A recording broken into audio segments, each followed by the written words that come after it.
지금부터 2022 수능 18번에서 23번까지의 문제풀이법과 보기 유형을 구별하는 법, 그리고 수필을 빨리 읽는 법을 안내하겠습니다. 가와 나의 각각 현대시가 나오고 다의 수필이 한 편 나왔습니다. 보통 고전시나 현대시 파트에 수필을 띄워서 출제하게 되는데 이럴 경우에 어떻게 푸는 게 가장 좋을까요? 이게 시 파트이고 시가 두 개나 나와 있으니까 문제풀이의 무게중심이 당연히 시 쪽에 있을 거라고 생각을 하시겠지만 아닙니다. 아무래도 수필은 시에 비해 읽는데 시간도 더 걸리고 의미 파악하는 데 있어서 에너지 소모도 많이 되기 때문에 출제자가 문제풀이의 실마리를 수필 쪽에 두는 경향이 강합니다. 그래서 시보다는 수필을 중심으로 풀어가시면 훨씬 더 빠르고 정확하게 정답을 찾을 수가 있습니다. 그럼 수필과 관련이 있는 문제들을 먼저 확인을 하시는데 18번 문제가 해당되고요. 그 다음에 21번 문제가 해당이 되네요. 이거는 완전히 다에만 해당하니까 특히 잘 풀어보셔야 하고요. 그 다음에 23번 문제 보기 문제가 나오는데 여기에도 다와 관련된 부분이 있네요. 그러면 본문을 읽기 전에 작품 이해에 도움을 받기 위해서 보기 내용을 먼저 확인해 보겠습니다.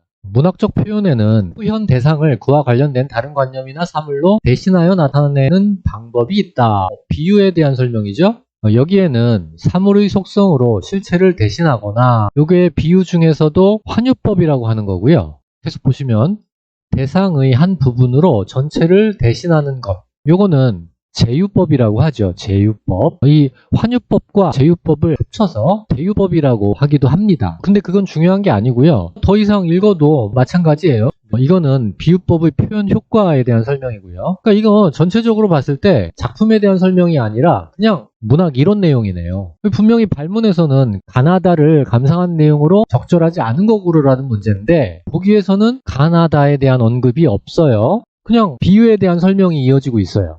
이런 보기는 우리가 작품 이해에 도움을 받기 위해서 고대하고 기다리는 그런 보기하고는 좀 다른 종류예요. 이런 보기는 사실상 작품 이해에 별 도움도 안 되고 문제를 푸는 데 있어서도 결정적인 역할을 하지 않습니다. 이거는 문제의 완성도를 높여주는 차원에서 추가된 내용이기 때문에 보기 내용을 근거로 답이 정해지는 경우는 거의 없어요.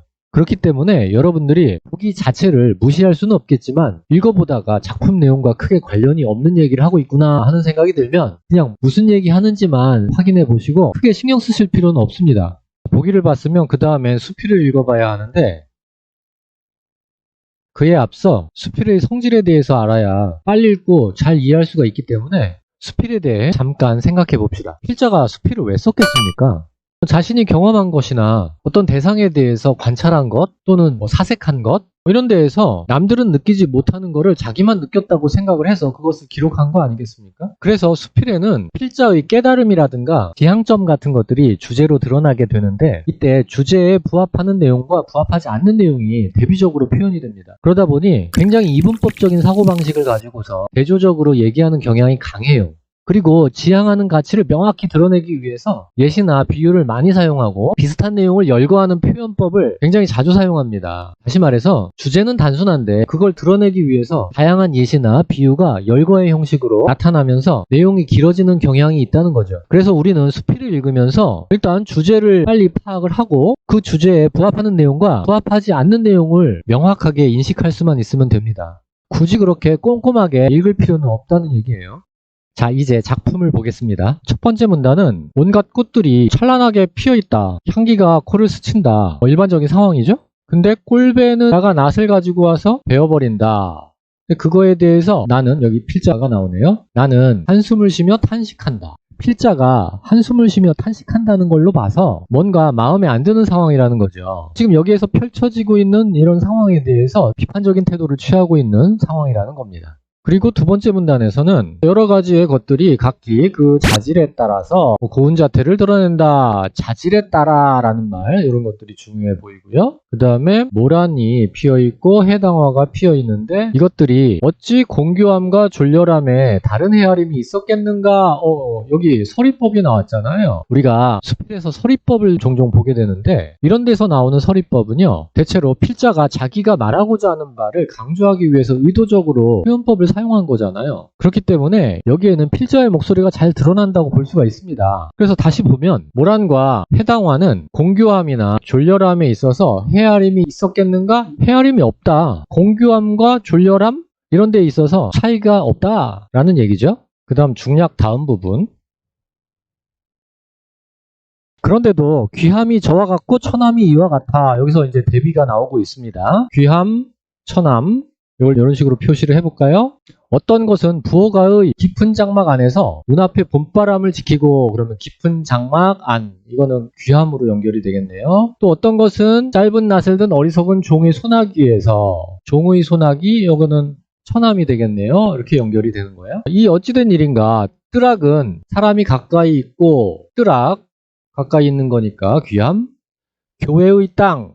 요거는 멀리 맡겨 있어요. 그러니까 역시 천함으로 연결이 되겠죠? 이런 식으로 계속 이어지는 거예요. 가까운 것은 친하기 쉽고 멀리 있는 것은 저하기 때문이 아니겠는가? 아니면 요한과 위자는 이거 몰라도 상관없습니다. 앞에 거는 귀한 거고 이렇게 연결되는 거죠. 존엄한데 범상한 화초는 이름이 없어. 범상한 화초 천함이고요. 그 다음에 성씨가 존엄한 것은 빛나는데 성씨가 존엄한 것 이렇게 이어지고요.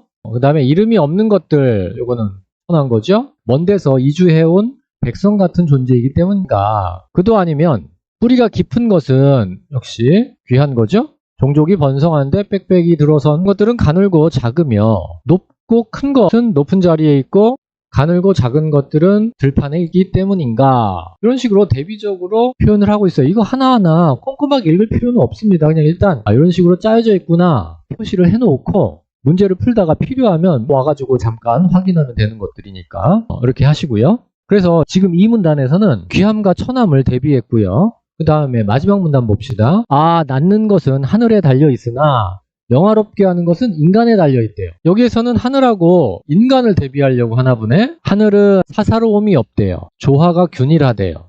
그런데 인간은 널리 베풀지 못해요. 소원함과 친함이 있어. 그러니까 하늘의 반대죠.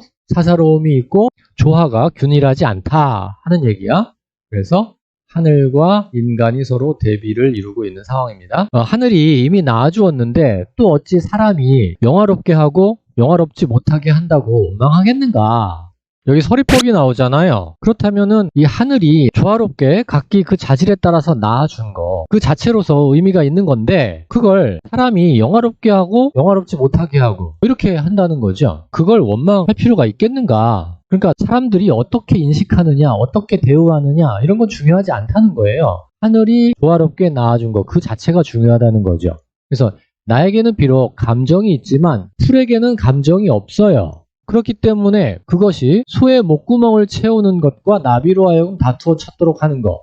그러니까 소의 목구멍을 채운다는 거는 앞에 단락에서 말하는 거에 천함에 해당이 되는 걸 거고 나비로 하여금 다투어 찾도록 한다는 거 요거는 귀함을 의미한다고 볼 수가 있겠는데 이거를 그러니까 천함과 귀함 이런 것들을 어찌 달리 보겠는가 달리 볼 필요가 없다 그 얘기니까 정리를 하자면 일단 하늘은 꽃이나 풀들을 각기 그 자질에 따라서 조화가 균일하게 만들어 놨고 인간은 그것들을 차별적으로 인식하고 대우하고 있고 그러면 그 당사자인 꽃이나 풀들은 인간이 인식하는 거하고는 상관없이 그냥 하늘이 만들어준 그대로 받아들이고 그거에 대해서 굳이 원망 같은 걸 하지 않는다. 라는 얘기죠. 그러니까 결국은 하늘이 조화롭게 만들어 놓은 거에 대해서 인간이 차별적으로 인식하고 대우하는 거에 대해서 비판적인 태도를 취하고 있는 글이다 라고 생각을 하시면 되겠습니다.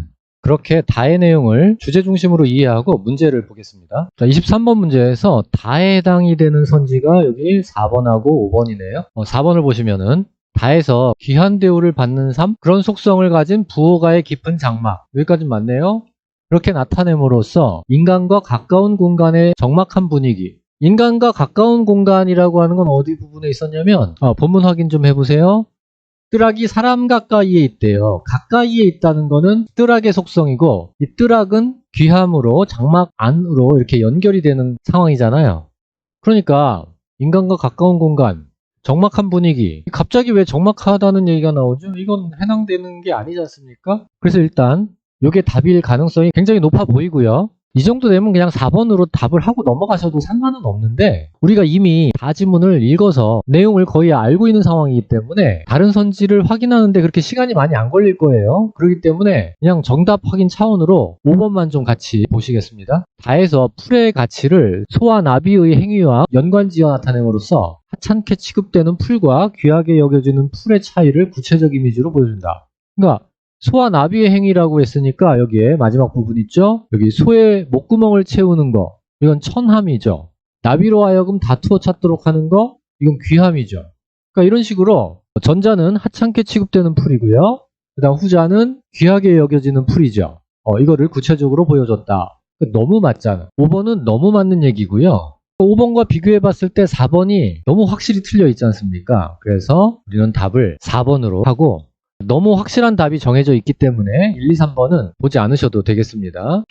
그런데 여기서 문제풀이 과정을 좀 돌이켜보면 보기에 있는 내용하고는 전혀 상관없이 답이 바로 나왔어요. 다시 한번 말하지만 이런 종류의 보기는 신경 쓸 필요가 없어요. 그렇다면 우리에게 도움을 주는 보기와 그렇지 않은 보기를 어떻게 구별해서 봐야 하느냐, 이것이 중요한데 19번에 나와 있는 보기와 비교를 해보죠. 19번 보기는 슬쩍 봐도 가시에 대한 내용 설명이잖아요. 이런 식으로 작품에 대한 설명이 나오는 보기는 작품 이해에도 굉장히 중요한 도움을 줄 뿐만 아니라 답을 정하는 데 있어서도 결정적인 역할을 하는 경우가 많습니다. 그래서 이런 보기는 아주 철저하게 보셔야 하는데 23번에 나와 있는 보기는 사실상 수능이 사고력을 측정하는 시험이라는 원칙을 보여주기 위해서 형식적으로 들어간 거라서 이건 답을 정하는 데 있어서 결정적인 역할을 하지는 않습니다. 이런 경우에는 그냥 그러세요. 네 하고 넘어가시면 됩니다. 그 다음에 21번 문제를 보시면은 수필에서 나는 필자죠.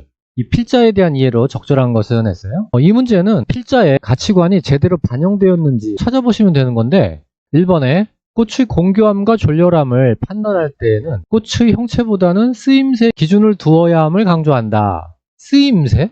갑자기 웬 쓰임새? 선지에 이런 생뚱맞은 얘기가 나오면 그냥 바로 아웃이에요. 이런 거 볼 필요도 없어요. 그 다음 2번 화초의 귀함과 천함에 대한 평가는 그 본성에 맞게 이름이 부여 이름 부여?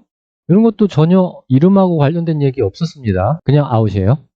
3번 풀을 평화롭게 만드는 주체는 인간이 아니라 하늘이어야 한다? 하늘은 공평하게 차별 없이 만들어 놨는데 그것의 귀함과 천함을 만드는 건 인간이다. 그래서 꽃을 영화롭게 만드는 주체는 인간이라는 거였잖아요. 근데 그 주체가 하늘이 되어야 한다는 말이죠. 아니 이 글은 하늘이 공평하게 차별 없이 만들어 놓은 그 자체에 대해서 이야기하고 있고 인간의 차별적 인식에 대해서 비판적 태도를 취하고 있는 글이기 때문에 이건 틀리죠. 그 다음 4번 하늘의 입장에서 보면 모든 풀은 조화가 균일한 존재로서 가치의 우열을 지니지 않는다. 하늘의 입장이잖아요. 가치의 우열은 인간에게 있어서 있는 거지 하늘에게 있어서는 그렇지 않다. 맞는 얘기잖아요. 이 정도만 해서 답을 4번으로 그냥 바로 하셔도 상관이 없어요. 너무 확실하니까. 근데 5번 하나 남았으니까 그냥 확인합시다. 보통 이게 1, 2번이나 3번 정도까지 해서 답이 나오면 그 뒤를 보는 건 시간 낭비인데 4번 정도에서 나오면 그냥 5번은 그렇게 시간 안 걸리니까 확인 차원에서 보는 것도 괜찮습니다. 인간의 감정에는 소원함과 친함이 모두 있으므로 사사로움을 넘어 균형을 도모할 수 있다. 인간의 감정이 사사로움을 넘어서 균형을 도모할 수 있다. 균형 얘기하는 거는 하늘이었고요. 인간은 이게 아니었잖아요. 틀렸네요. 정답은 4번. 그 다음에 18번 문제를 보시면요. 다와 관련된 부분만 보시겠습니다. 3번. 다에서는 자연과 인간의 관계를 살펴 자연을 바라보는 인간의 태도에 대한 성찰을 드러내고 있다. 자연을 바라보는 인간의 태도가 굉장히 차별적이라고 하면서 하늘과 대조적으로 얘기하고 있죠. 그리고 궁극적으로는 인간의 그런 차별적인 인식에 대한 비판적 입장이 바로 필자의 입장인 거죠. 그래서 이거는 맞는 것 같아요. 일단 동그라미 쳐놓고요. 4번에 다에서는 자연물이 쇠락하는 과정을 제시하여 자연물 쇠락? 이런 얘기가 있었나요? 또는 인생의 무상감? 완전 생뚱맞은 얘기하고 있습니다. 완전 틀려요. 그 다음에 5번 자연과의 교감을 통해 교감? 낙관적 전망? 이것도 생뚱맞은 얘기를 하고 있는 거고요. 교감이라는 것도 이게 교감이 되려면 자연이 감정을 가져야 되는데 여기 본문에 보면 풀에는 감정이 없으니 이렇게 나왔단 말이야. 그러니까 감정 없는 상황에서 교감 자체도 불가능합니다. 그러면 이런 걸로 봤을 때 4번, 5번이 안 되고요. 그럼 얘네들과 비교해 봤을 때 3번은 충분히 맞을 것 같아요. 그래서 이걸 답으로 하면은 1, 2번은 안 봐도 괜찮겠습니다. 자, 이렇게 다만 읽었는데 18번, 21번, 23번이 풀렸어요. 자, 여기까지 한 3분 걸렸으면 잘하신 거예요. 이 수필 복합 문제는 수필이 해결되면 나머지는 금방 다 해결됩니다. 그러고 나면 이제 가와 나가 남았는데 그거에 관련된 문제는 19번, 20번, 그리고 22번에 묵화, 북창, 요 각각 가와 나에 걸려 있네요. 그러면 19번은 A에서 E에 대한 이해니까 여기 딱 가에만 해당되는 문제네요. 그 다음에 20번은 산에 대한 화자의 태도니까 여기 나의 산에 대한 얘기가 나오는 겁니다. 그럼 이 상황에서 가로 먼저 접근해도 되고 나로 먼저 접근을 해도 되는데 이럴 때 우리는 어떻게 할까요? 뭘로 접근하는 게 더 효율적일까요? 이걸 좀 잘 선택하셔야지 좀 더 효율적으로 문제를 풀 수가 있게 됩니다. 다른 조건이 동일하다면 만만해 보이는 작품으로 접근하는 게 더 좋아요. 아니 이건 좋은 정도가 아니라 꼭 그렇게 하셔야 됩니다. 딱 보니까 어느 게 더 만만해 보이나요? 가하고 나 중에서? 가는 좀 처음 보는 작품인데요. 264는 알겠지만 이 초가는 처음 봐요. 좀 길어 보이고 근데 나는 딱 보니까 거산호야 거산호. 이거 수능 특강에 있던 작품이잖아요. 그 수많은 연계 작품 중에서도 우리가 대단히 쉽게 공부했던 그런 작품이었지 않습니까? 이 수능 특강에 실전학습 2회차에 나왔던 작품인데요. 현대시임에도 불구하고 조선시대 양반문학에서 자주 나오는 자연친화적인 느낌이었단 말이에요. 이 시에는 뭐 특별한 인식전환이라든가 반전 같은 그런 것도 없는 그냥 아주 담백하게 자연에 대한 예찬을 하고 자연과 더불어 살아가는 자신의 삶에 대해서 얘기하는 그런 내용이었죠. 현대시치고는 좀 드문 내용이긴 해요. 굉장히 쉬운 작품이기 때문에 나로 먼저 접근하시는 게 훨씬 좋습니다. 그래서 20번 문제를 먼저 보시면은 산에 대한 화자의 태도를 중심으로 나를 감상한 내용으로 적절하지 않은 것은 있어요. 1번에 산을 수시로 변하는 인간과 달리 태고로부터 본질을 잃지 않는 불변성을 지닌 것으로 인식하는군. 이건 시에서 금방 확인이 가능하죠. 시를 조금 보시면은요. 오늘 북창을 열어 장거리를 등지고 산을 향하여 앉은 뜻은 이랬어요. 그럼 북창이라고 하는 건 화자가 자연을 바라보는 통로가 되는 거. 그리고 장거리는 뭐겠습니까? 자연의 반대 개념일 거 아니야. 그러니까 이거는 마이너스 개념이라고 생각을 하시면 되겠습니다. 장거리를 등지고 등젖대잖아요. 그러니까 아무래도 부정적인 의미가 되겠죠? 산을 향하여, 산을 향하여, 이건 서로 대비가 되겠네. 앉은 뜻은 사람들은 맨날 변해요. 그러니까 사람들이라고 하는 건 장거리에 있는 사람들이잖아요. 그렇기 때문에 이렇게 이어질 거고 그게 속성이 변하는 속성이에요. 사람들은 변하는 속성을 가지고 있기 때문에 부정적인 느낌이고요. 그 다음에 태고로부터 푸르러운 산 아니냐. 태고로부터 지금까지 계속 풀어오고 있다는 건 불변성을 얘기하는 거죠. 불변성. 그렇기 때문에 이건 산의 속성이 불변성이다. 이 정도까지만 보더라도 산은 수시로 변하는 인간과 다르죠. 그래서 태고로부터 본질을 잃지 않는 불변성을 지닌다. 맞네요.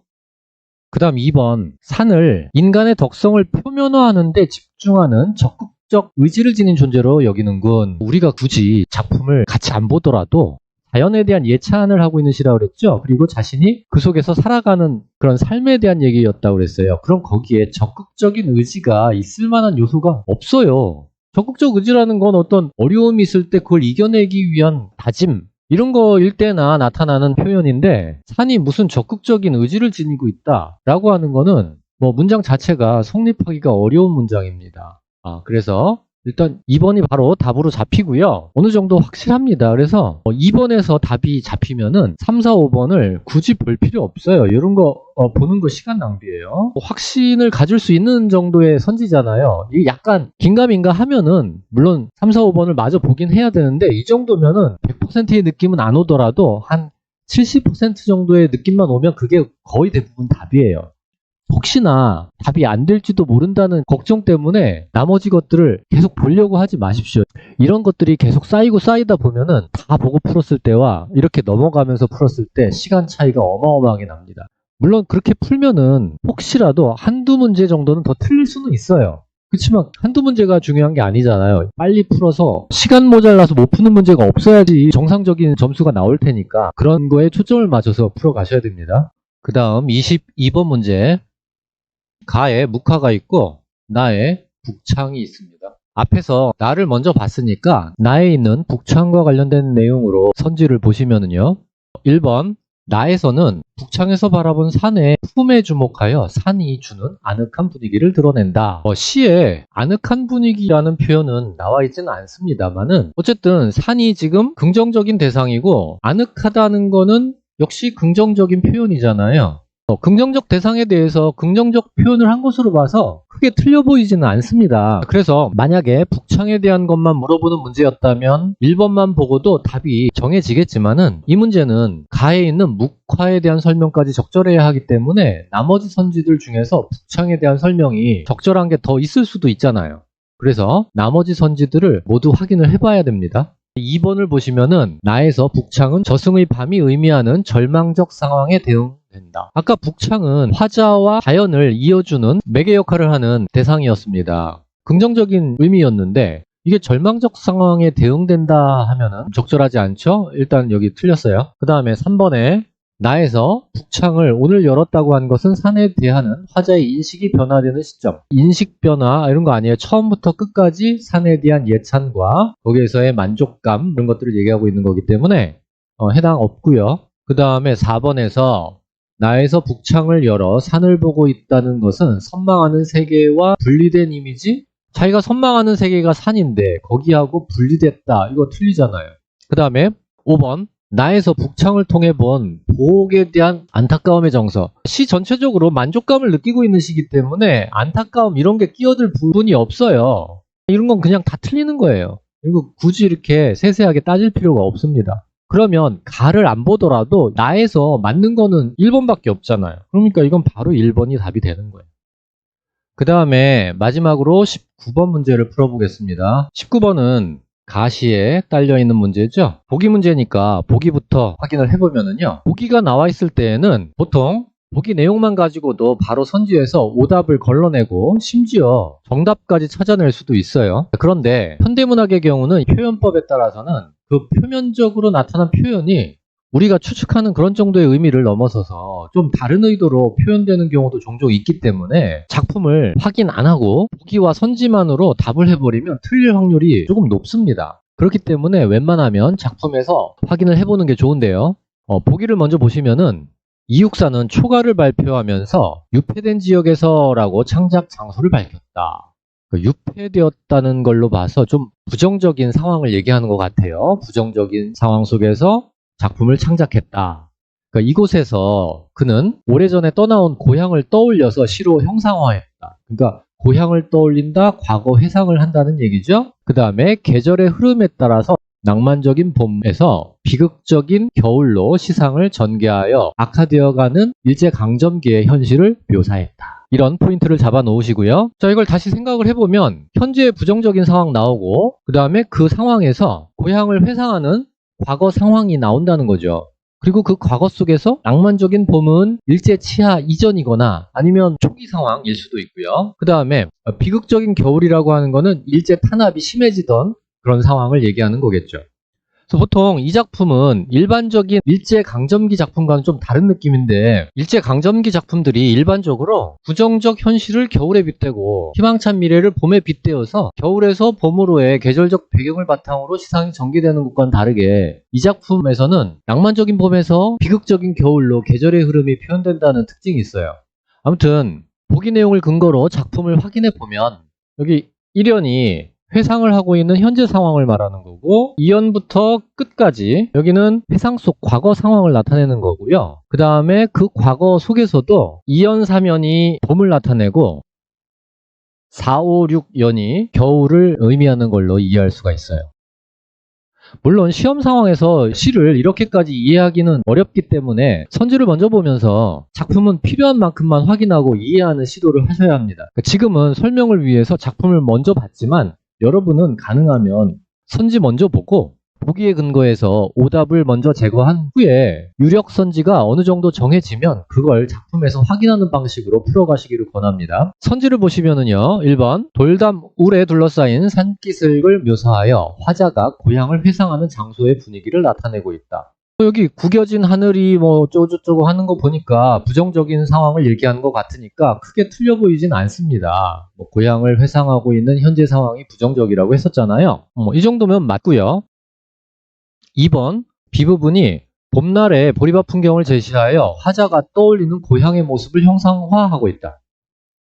여기 띄엄띄엄 보이는 그림 조각 회상하는 내용이죠. 앞밭에 보리밭에 말매나물 캐러 간 가시네는 가시네와 종달새 소리에 반해. 종달새 나오고 가시네 나오고 나물 캐러 가고 이런 거 나름 평화로운 상황이잖아요. 그러니까 봄날이라고 볼 수가 있겠죠. 그래서 고향의 모습을 형상화하고 있다. 틀리지 않습니다. 그 다음 3번 C부분이 고향 사람들이 기대하던 압내강 전경을 묘사하여 화자의 소망이 이루어진 상황을 나타내고 있다 이랬는데 고향 사람들이 기대하던 압내강의 전경을 묘사했대요. 그 다음에 소망이 이루어진 상황? 이런 게 C에 있는지를 좀 보셔야 되는데 여기에 그네줄에 비가 오면 풍년이 든다더니 압내강에 시래나무가 밀려서 내리면 했어요. 그래서 이게 긍정적인 느낌인지 부정적인 느낌인지 이것만 가지고는 확실하게 느낌이 오지는 않아요. 그냥 보자면 풍년이 든다고 했는데 나무가 밀려 내리고 있어요. 그럼 그렇게 긍정적인 느낌보다는 부정적인 느낌이 좀 더 강하게 드는 상황인데 이것만 가지고는 확실하게 답이라고 얘기할 수가 없으니까 이런 경우에는 주변을 확인을 하셔야 됩니다. 일단은 물음표 좀 쳐놓고요. 나머지 선지들을 좀 보시면은 D부분이 풍족한 결실을 거두지 못한 상황에서 자신이 처한 현실 너머의 세계를 꿈꾸는 소년의 모습을 보여주고 있다. 풍족한 결실을 거두지 못한 상황. D부분 볼까요? 피로 가꾼 이삭이 참새로 날아가고 곰처럼 어린 놈이 북극을 꿈꾼대요. 이거 어디서 많이 보던 내용 아닙니까? 고전문학에서 이재현의 사리화라는 한시 있었잖아요. 참새가 곡식을 다 먹어치우는 그런 상황에서 가렴주구를 비판하는 내용으로 나온 시였죠. 사리화뿐만 아니고 정약용의 시나 여러 한시들 중에 이런 가렴주구를 비판하는 내용의 시가 있었으니까 이건 지금 부정적 현실에 대한 얘기라는 걸 우리가 금방 눈치챌 수가 있을 겁니다. 그렇다면은 여기 비극적인 겨울의 상황이라는 걸 우리가 충분히 알 수가 있어요. 그러면 풍족한 결실을 거두지 못한 상황에서 부정적인 현실이기 때문에 현실 너머의 세계를 꿈꾼다는 거, 북극을 꿈꾼다 이렇게 나오죠. 그러니까 이것도 맞겠네요. 그 다음 5번에 이 강물이 얼어붙는 삭막한 겨울의 이미지로 일제강점기의 가혹한 현실 상황을 드러내고 있다. 우리가 D부분에서 이미 부정적인 상황으로 겨울을 의미한다는 것을 알고 있는 상황에서 그 다음은 당연히 삭막한 겨울의 이미지를 얘기하는 거니까 이건 볼 필요도 없습니다. 그러니까 이거는 그냥 맞는 걸로 보시면 되겠고 그럼 나머지들이 다 맞기 때문에 3번은 사실은 본문을 확인을 안 하더라도 당연히 답이 될 수밖에 없는 상황이에요. 그런데 시간의 여유가 있으면은 본문에서 이걸 정답으로 했을 때 틀림이 없는지 확인을 해볼 수는 있겠죠. 그러니까 한번 봅시다. 자, 이 C부분이 봄에 해당하는지 겨울에 해당하는지 요거를 생각을 해보셔야 돼요. 그럼 앞부분을 보시면 빈 바구니 차고 오긴 너무 부끄러워서 술래짠 두뺨이로 몸에 꽃이 피었대요. 그러니까 꽃 피어있는 거 이거는 당연히 봄일 수밖에 없습니다. 그 다음에 뒷부분 젊은이는 젊은이와 뗏목을 타고 돈 벌러 항구로 흘러간 몇 달에 서리빨 이 서리빨 같은 거 나오잖아요. 그러니까 이런 부정적인 표현 나오면은 여기 지금 겨울로 지나온 거예요. 그래서 서리빨 잎 져서 못 오면 바람이 분다. 바람 부는 거. 이것도 부정적인 의미로 자주 사용이 되는 거잖아요. 이런 상황이라면 여기가 겨울이라는 거고 이게 같은 연에 묶여있는 상황이기 때문에 이걸 겨울로 이해할 수가 있게 되는 겁니다. 그렇게 된다면 여기 다시 한번 3번 선지 보시면은 고향 사람들이 기대하던 압내강 전경을 묘사하여 화자의 소망이 이루어진 상황? 이루어진 게 아니죠. 부정적인 상황을 얘기하는 거니까. 그래서 확실하게 3번이 답이라는 걸 확인할 수가 있게 되는 겁니다. 가시가 그렇게 쉬운 시가 아닌데도 불구하고 가볍게 해결을 했습니다. 이렇게 어려운 시일수록 보기가 주어지게 되는데 보기에 근거해서 시를 이해하시면은 답을 찾는 데는 큰 무리는 없습니다. 그런 방식으로 문제 푸는 습관을 들여가시면 되겠습니다. 영상을 끝까지 시청해 주셔서 고맙습니다.